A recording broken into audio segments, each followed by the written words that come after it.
Despite decades of intense hostility to any notion of recognizing the Jewish state, Pakistani Prime Minister Imran Khan and his military supporters are now apparently allowing the country's highly censored media unprecedented freedom to discuss the possibility of establishing diplomatic relations with Israel.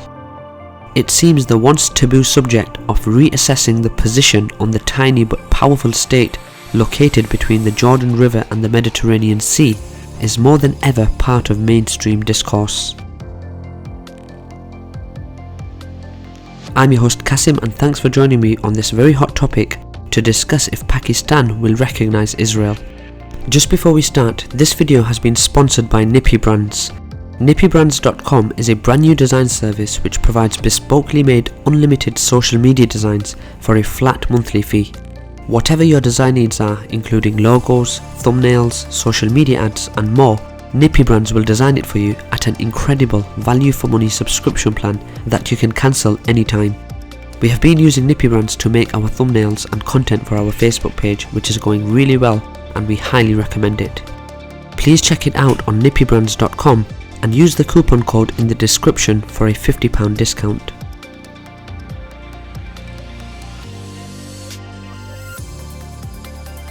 The newest debate on this very sensitive matter started when Imran Khan, a veteran Pakistani journalist and editor-in-chief of one of its most influential media groups, asked on Twitter, "Why can't we openly debate pros and cons of opening direct and overt channels of communication with the State of Israel?"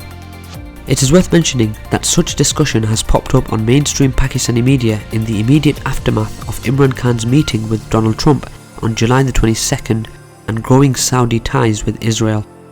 Earlier this year, Pakistan's Foreign Minister Shah Mahmood Qureshi told the Israeli newspaper Maariv that Pakistan wants normal ties with Israel. That doesn't, however, mean that Islamabad plans to recognise the Jewish state anytime soon. Some analysts in Pakistan advocate that the country should take more pragmatic and realistic positions and accept the fact that Israel exists and is not going away. But at this point, there will unlikely be a formal recognition of the Jewish state. Although for Israel, building links with Pakistan is not hugely beneficial at this juncture, Tel Aviv would certainly appreciate Islamabad's recognition ahead of a potential confrontation with Iran, Pakistan's neighbour to the west. Also, Israel might like to explore the possibility of using Pakistan against Iran. However, with a 21% Shia Muslim population, Pakistan cannot afford a sectarian conflict. For Israel, India seems to be a more important country than Pakistan. Tel Aviv reportedly wishes to sell India several advanced weapons manufactured by defence industries such as spy planes, unmanned aircraft, anti-tank missiles, cannons and radar systems. India remains Israel's biggest arms market, thought to be worth about $1 billion annually. A report from the Sweden-based Stockholm International Peace Research Institute, released earlier this year, found that India accounts for 46% of Israel's arms export trade, with Azerbaijan and Vietnam the second and third biggest clients respectively. However, if Islamabad and Tel Aviv eventually establish diplomatic ties, Israel could provide weapons to Pakistan as well. In case of a potential conflict between India and Pakistan over Kashmir, Israel would certainly play an important role by arming both sides in this divide and rule game.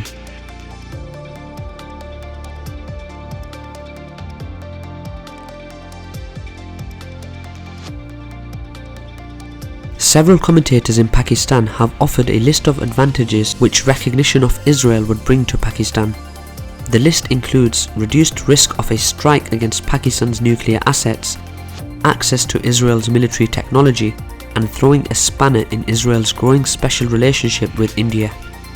However, the vast majority of Pakistanis would see this as another treasonous sellout, a costly concession extracted from their spineless rulers in exchange for loans that will only deepen Pakistan's foreign debt. Some of Pakistan's religious political parties such as Jamaat-e-Islami, Jamaat-e-Ulema-Islam and militant groups such as Lashkar-e-Taiba fiercely oppose any relations with Israel. They have repeatedly called the Jewish state the enemy of Islam and Pakistan. From their perspective, Israel is a colonial settler and racist state that was founded on terror and violence, as well as on the ruined foundations of a living Palestinian society. They see Israel as a Zionist project that resulted in ethnically cleansing more than 1 million Palestinians in 1948 and 1967. On the other hand, there are Pakistanis who support the recognition of the Jewish state. In 2016, a Pakistani PhD scholar and writer, Malik Shahrukh, started the Israel-Pakistan Friendship Group, which campaigns for the diplomatic relationship between the two nations.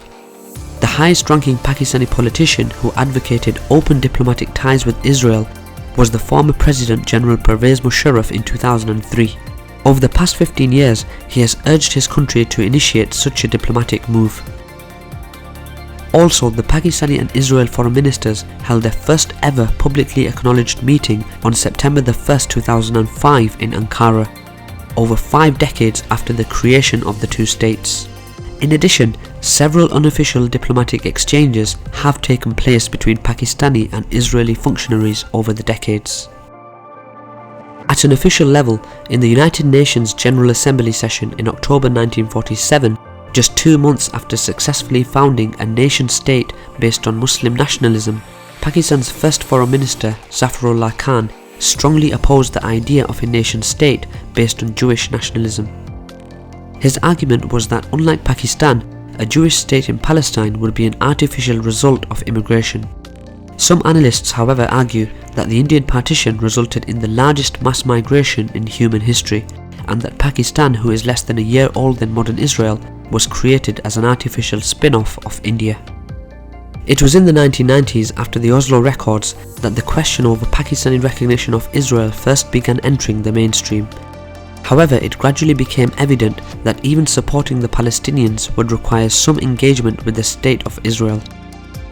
The incident that illustrates this came in August 1994, when the then Pakistan Prime Minister Benazir Bhutto wouldn't visit Gaza because that visit would have required coordination with Israel. Still, the first breakthrough came in 1978 when Egypt recognized Israel in return for an annual US payment of $2 billion. Ever since, some political circles in the corridors of power in Islamabad have been discussing the possibility of normalizing ties with Tel Aviv, but to this day that topic remains highly controversial in Pakistan.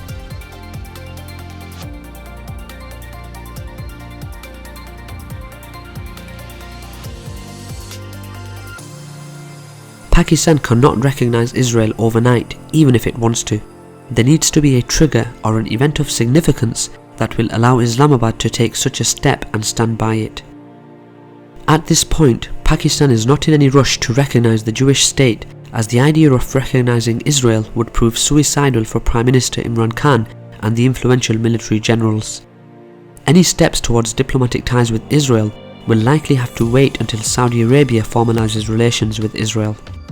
In the past 2 decades, the perceived increased Iranian threat has brought the conservative Sunni Arab states even closer to Israel. Based on mutual concerns about Iran, Saudi Arabia, Bahrain, Oman, the United Arab Emirates and Qatar have engaged in quiet cooperation with Israel on security and intelligence sharing. As long as there is no serious pressure from the US on Pakistan's leadership to recognize Israel, Islamabad will most likely stay away from this politically sensitive matter. In the meantime, the country will probably try to take advantage by sticking with the Organization of Islamic Cooperation and the Arab League's official position on Israel, albeit their political irrelevance. In the meantime, the television networks in Pakistan might stop blacking out Israeli teams during the Olympics, as has happened in the past. Such a move, however, might be interpreted as a start of a recognition process.